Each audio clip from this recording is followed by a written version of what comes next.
Tarif murah, punya banyak pelanggan setia, unit armadanya banyak, dan hampir selalu sukses dalam ekspansi trayek. Itulah Sinar Jaya.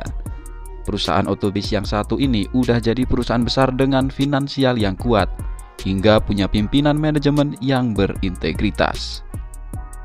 Untuk itu, penghargaan sebagai perusahaan otobis terbaik pun telah diraih berkali-kali. Bahkan sampai mencatatkan rekor muri sebagai perusahaan otobis penerima penghargaan terbanyak dan berturut-turut. Nah, dengan suksesnya Sinar Jaya ini sepertinya menarik untuk kita bedah gimana tata cara kelola perusahaan otobis yang satu ini. Sekaligus menjadi pembelajaran untuk kita bersama tentang mengelola sebuah perusahaan. Oke, mari kita ulas bersama di Ngulas Bis.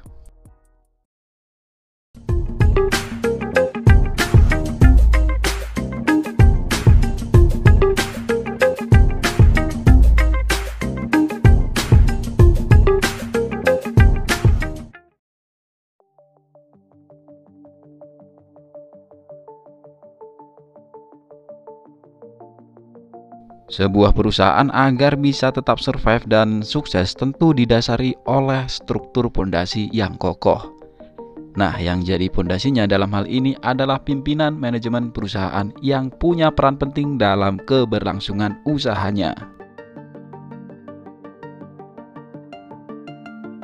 Jajaran pimpinan di Sinar Jaya saya rasa sudah punya kapasitas yang mumpuni soal mengatur dan mengelola perusahaan. Setiap posisi di staf Sinar Jaya diisi oleh orang-orang yang punya integritas.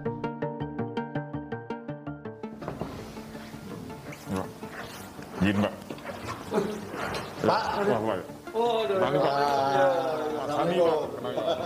Teman-teman, kita sudah di ruangan Direktur SDM Sinar Jaya dengan Bapak Brigjen Pol Purnawirawan Dr. Andes Muhammad Elia. SHMM, wah lengkap. Yang ketinggalan. Oh siap. Advokat ya siap. Beliau komplit. Iya, komplit. Ya, kebetulan Pak Teddy sampaikan, kebetulan saya pernah bertugas di lalu lintas, pernah bertugas di polisi perairan dan kelautan. Ya, saya pernah juga bertugas di Sabara, bertugas di Binmas, kemudian juga sekolah Brimob.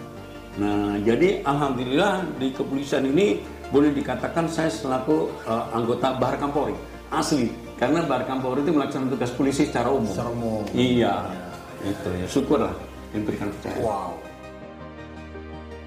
Setelah memperkuat pondasi perusahaan, barulah mempertajam ujung tombak perusahaan. Nah, yang jadi ujung tombaknya adalah driver dan karyawan yang terjun langsung melayani masyarakat. Maka rekrutmennya juga diperlukan proses screening dengan standar dan SOP yang ketat. Tak hanya sampai di situ, pelatihan dan pembinaan juga terus dilakukan untuk mendorong kualitas SDM yang mumpuni. Calon-calon driver itu yang masuk di sini, yang sudah terseleksi, itu rata-rata mereka punya standar rencana kinerja itu seperti itu. Jadi yang ingin kita capai secara manajemen itu tentunya saya hanya direktur SDM, tapi tidak terlepas dari satu one gate policy dari direktur utama. Ini yang kedua tidak terlepas dari bimbingan dan arahnya. Jadi dengan kita merekrut hasilnya udah cukup bagus, kita akan lebih yakin ketika nanti ketika mereka akan melayani kepada publik, dia sebagai driver, ya selain juga dia fisiknya bagus, fisikalnya bagus, kemudian kalau knowledge-nya juga harus bagus, science skill-nya juga harus bagus.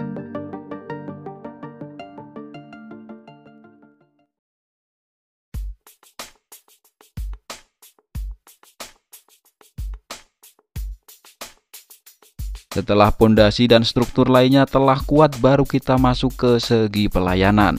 Aspek ini juga sangat penting karena disinilah sebuah perusahaan otobis akan bisa berkembang atau sebaliknya. Dalam faktor ini, masyarakat atau penumpanglah yang punya kendali. Pelayanan yang perusahaan berikan akan dinilai oleh masyarakat. Perusahaan tidak bisa memaksa kehendak masyarakat mengenai pilihannya. Sampai saat ini, Sinar Jaya tampaknya telah memiliki banyak penumpang yang setia. Bahkan penilaian dari masyarakat juga cukup baik. Sebagian besar menilai tentang tarifnya yang terjangkau dan sebagian besar lainnya menilai tentang komitmennya terhadap penumpang. Meski hanya membawa beberapa orang penumpang, tetap diangkut dan diantarkan hingga tujuan akhir tanpa dioper. Kok bisa Sinar Jaya menjalankan pelayanan yang seperti itu? Tarif yang lebih murah dari PO lain dan berani memberangkatkan bisnya dengan hanya membawa beberapa penumpang saja. Itu apa nggak bikin perusahaan rugi? Jawabannya tergantung dari segi apa kita menilai. Kalau dari segi bisnis tentu itu rugi. Tapi di balik itu tidak selamanya bikin perusahaan jadi rugi. Kembali ke soal pelayanan tadi, tentu ada yang namanya strategi. Dalam hal ini, Sinar Jaya justru membangun yang namanya public trust atau kepercayaan masyarakat terhadap layanan transportasinya. Memang yang dilakukan oleh Sinar Jaya ini tentunya akan sulit dilakukan oleh beberapa PO lain. Pasalnya, hal seperti ini tentu hanya bisa dilakukan oleh perusahaan yang telah mapan secara modal dan finansialnya kuat. Setidaknya ada salah satu hal yang membuat Sinar Jaya dalam pelayanannya bisa seperti itu. Jadi ini emang dari sisi kita terutama kan keselamatan. Sampai biaya paling berat itu kalau kecelakaan lagi. Betul. Jadi biaya paling besar di angkutan umum sebenarnya kalau terjadi kecelakaan. Betul. Nah, kalau kita membuat terjangkau ya gimana caranya kita harus membuat tidak ada kecelakaan. Dan syukur alhamdulillah atau puji Tuhan juga bahwa kecelakaan rasio kita kecil sekali. Ya, rasio walaupun ada tapi kecil. Kecil dibandingkan dengan, mohon maaf ya, mungkin armada kami kan cukup banyak beroperasi. Betul, ya. Tapi ya secara rasio kan persentase kecil sekali. Walaupun memang betul ada fatalisme ya. Ya jadi satu kecelakaan itu bisa mungkin cukup masuk media, tapi secara keseluruhan persentase kecil sekali dan itu salah satu faktor yang bisa kita hemat dan hematnya luar biasa. Ya, dengan menghemat pengeluaran. Beberapa orang bilang kalau Sinar Jaya keong Cipali, Solar Jatah, jalannya pelan. Tapi dari situlah Sinar Jaya bisa menciptakan transportasi yang aman dan terjangkau. Inilah yang namanya strategi. Jadi nggak perlu banter-banteran. Sinar Jaya juga bukan PO kemarin sore. Sebagai perusahaan otobis, Sinar Jaya sudah banyak makan asam garam. Sinar Jaya yang kita kenal saat ini tentu jauh lebih baik daripada Sinar Jaya era Pantura dulu yang kita tahu semua seperti apa di zaman itu. Selain itu, penghematan pengeluaran di Sinar Jaya juga ada di aspek pendukung lainnya seperti biaya servis rumah makan dan biaya untuk konsumsi BBM. Dengan memiliki rumah makan dan SPBU sendiri, tentu biaya yang dikeluarkan untuk hal itu menjadi lebih efisien dan tepat sasaran. Soalnya banyak PO bis yang goyang akibat operasional mereka bocor baik dari biaya bahan bakar maupun pelayanan penumpang di restoran. Manajemen yang bagus serta pelayanannya yang baik tentu masih belum cukup buat Sinar Jaya untuk bisa sukses dalam waktu yang lama. Nah, terus apalagi nih? Pimpinan perusahaan perlu terus berinovasi dan perlu berpikir visioner agar tidak mudah tergilas oleh roda perputaran zaman. Mulai dari driver, kemudian karyawan, karyawati, semua tim direksi harus mempunyai inovasi, katakanlah agent of change lah, menjadi proyek perubahan bagi diri sendiri. Makanya saya katakan tadi ada self accreditation, ada knowledge power, seperti itu. Itu yang kita harapkan, membangun tim kerja yang bagus.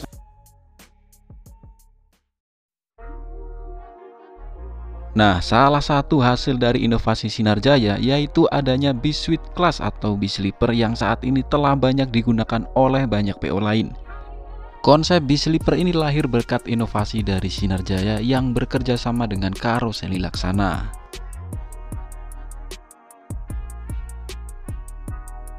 Sinar Jaya juga telah melakukan sebuah langkah yang sangat visioner, di mana Sinarjaya berani mengambil langkah untuk membuka rute layanan di calon ibu kota baru Indonesia, yaitu IKN, yang berada di Kalimantan Timur. Meski saat ini masih dalam tahap pembangunan, namun Sinarjaya menjadi perusahaan otobus swasta pertama yang jauh-jauh dari Pulau Jawa berani membuka trayek di sana. Ibu kotanya aja belum jadi, udah main ngelen aja duluan di sana. Ya, bisa dibilang Sinarjaya curi start dulu biar masyarakat di sana kenal dan deket dulu sama Sinarjaya. Nanti kalau IKN udah rame, kayaknya bakal rame juga pengguna Sinarjaya. Selain itu, membangun sebuah relasi dan kerjasama juga kerap dilakukan oleh Sinarjaya.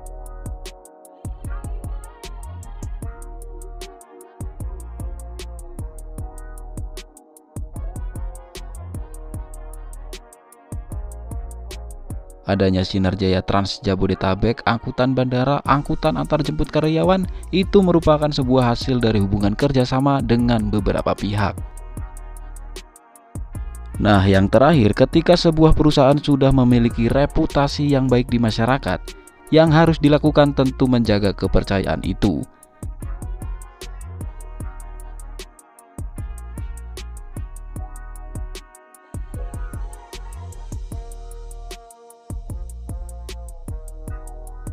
Dan mampu mengerti apa yang diinginkan masyarakat, bisa menerima masukan dari masyarakat dan jangan anti kritik.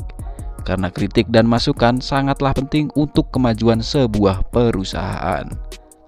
Oke, dan sampai di sini dulu episode Ngulas Bis kali ini. Makasih buat yang udah nonton. Wassalamualaikum warahmatullahi wabarakatuh.